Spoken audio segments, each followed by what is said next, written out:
If you're watching this video, chances are that you've probably seen or played a few massive games on Roblox that are based around one or more anime. This includes games like Blox Fruits, The Strongest Battlegrounds, Jujutsu Shenanigans, Anime Adventures, Jujutsu Infinite, and many more. But if there are so many of these games, why do people still play them? Why would people play them at all? Well, I'll be answering that in this video. By the way, I'm giving away a $20 Roblox gift card to a random person in my Discord server when I reach 10,000 subscribers. Here's how to enter, so don't forget to watch this video to the end. And if you subscribe, I'll love you forever. Anyway, on with the video. The first reason people play anime games is because of the familiarity of the game elements. It's basically like playing a game where you're already familiar with the characters, abilities, and other stuff. Getting into a new game where you aren't familiar with anything can feel a little overwhelming, and since anime characters are based off stories with character development, it's easier to grow a liking to them than to a random Roblox character someone made up one day with no story behind it. Think of how many players Jujutsu Infinite or Blox Fruits would have right now if they were never advertising themselves as a game based off of their proper animes. Jujutsu Infinite would become a lackluster boss fighting game, would not have the same level of excitement for its abilities, items, or official release, and would ultimately not be covered or talked about by nearly as many people, thus resulting in a major decrease in players that would pale in comparison to how many it really has.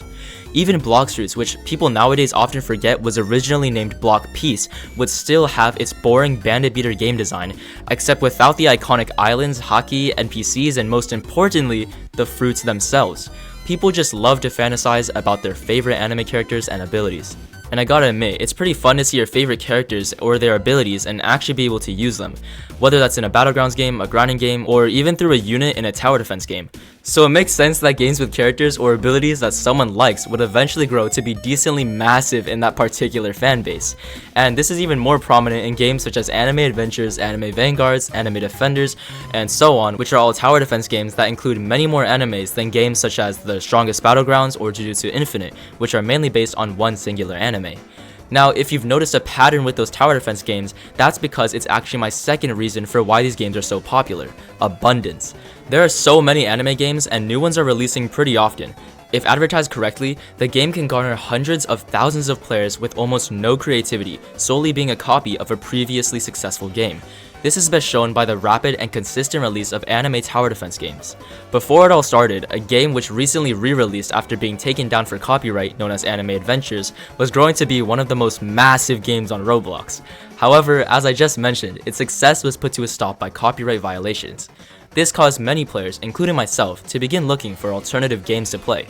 Taking advantage of this opportunity, many developers began working on similar anime tower defense games.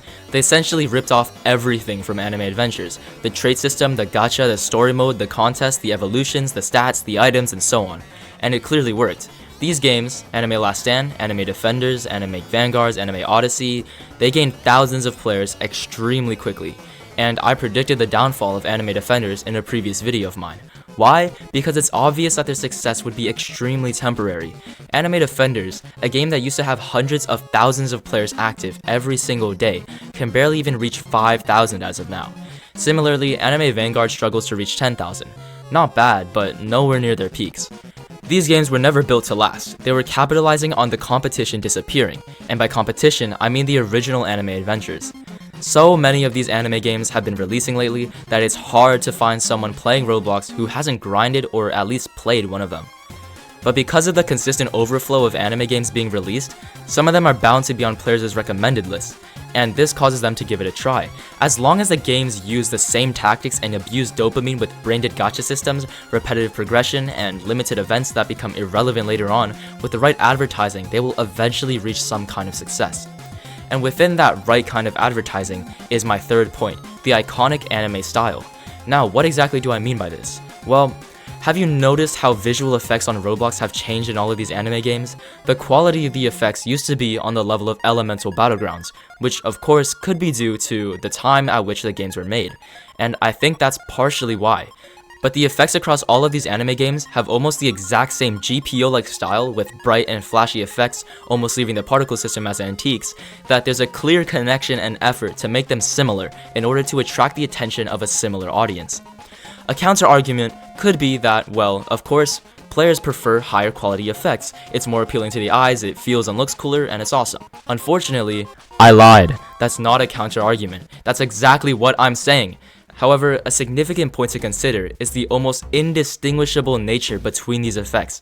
I'm not saying that all of the anime game visual effects look the same, but I am saying that all the anime game visual effects look the same. You'd have to be AI generated and made out of nuts and bolts held together by Diddy's last hopes to not see how alike the effects are. Maybe you've just never noticed. It's not necessarily a bad thing that all of their effects look the same, and I honestly don't know any alternative routes the developers could go to make better looking effects, but it's a little weird when you play 5 different games and they all have similar effects. Obviously, the quality of the effects contributes significantly to the game's popularity, but you know what else contributes to it? My fourth point, popularity. That's right, a game being popular makes the game more popular by itself.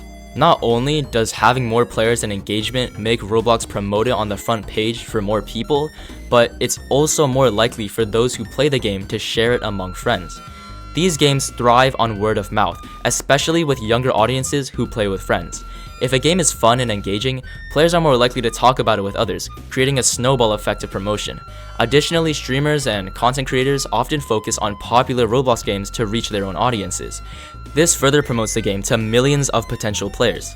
As the player base grows, developers can afford to release updates and add new content to keep the existing users while at the same time bringing in new ones.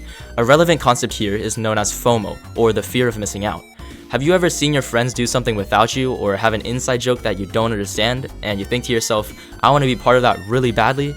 That's FOMO. And these anime games do the same thing by making some people in friend groups play the game and thus increasing the likelihood of the rest of the friend group joining drastically. Another important thing to consider here is the way Roblox works itself. Players can see their friends actively playing a game on the main page. In fact, it's almost the first thing you see when you open Roblox. This encourages them to either join their friends, try out the game later, or just spark some curiosity about it, all of which can lead to more players.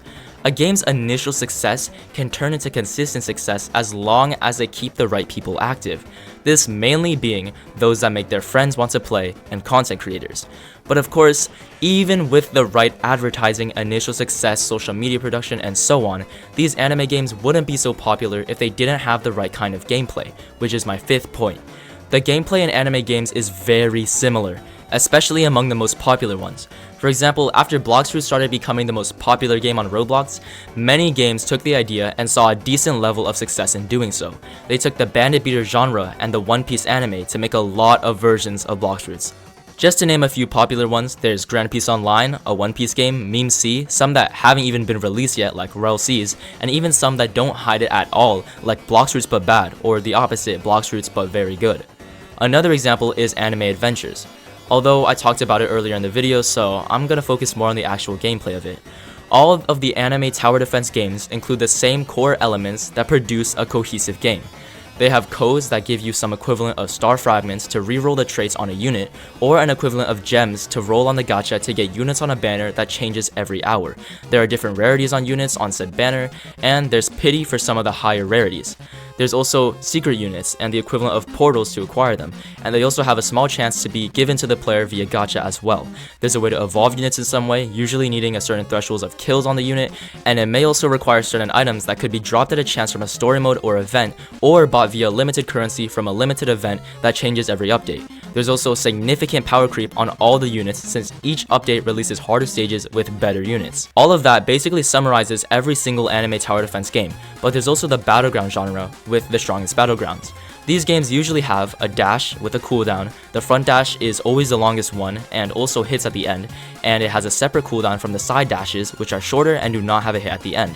The games also feature several characters that have their own movesets based on a character from an anime. Each has 4 moves, an ultimate or awakening meter that fills based on how much damage you do, and the ability to use it once it fills completely by pressing G on your keyboard.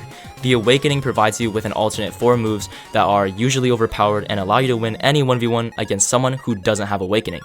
As you can see, most popular anime games are completely unoriginal and are just copies of one another, but that seems to be enough to gather a large amount of players. However, sometimes the players that are being gathered aren't even real people.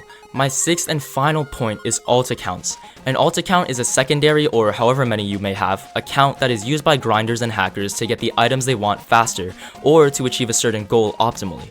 In the case of Bloxfruits, if you've played for a while, then you've definitely noticed default skin bacon hair accounts with random abstract names, sometimes just a jumble of characters, flying and grinding while AFK. These hackers are looking to level up their accounts as quickly as possible to give it more value when they ultimately attempt to sell it for real money or just Robux. Anime defenders also had a lot of alt accounts grinding for certain items so the player behind it all could acquire what they wanted to either use it themselves or to somehow trade it for profit. Many players are also AFK inside these games. The best example for this that I can think of is the overwhelming amount of anime tower defense games that have a variation of the time chamber or AFK zone. This is essentially a separate place within the game where players can leave an auto clicker on while they're sleeping, eating, or outside, or any situation where they can't or don't want to actively play that gives them resources or in-game currency as a passive boost to their progression. Each one of these players counts towards the total player count, which, by the way, also promotes it to more players on the platform. This means that the game is getting free promotion by someone who is literally not even playing and who could be asleep. Although this video is getting pretty long and I'm not trying to make a massive script, so go watch the video on screen. I promise it won't disappoint. The meme is still massive, guys. The meme is still massive.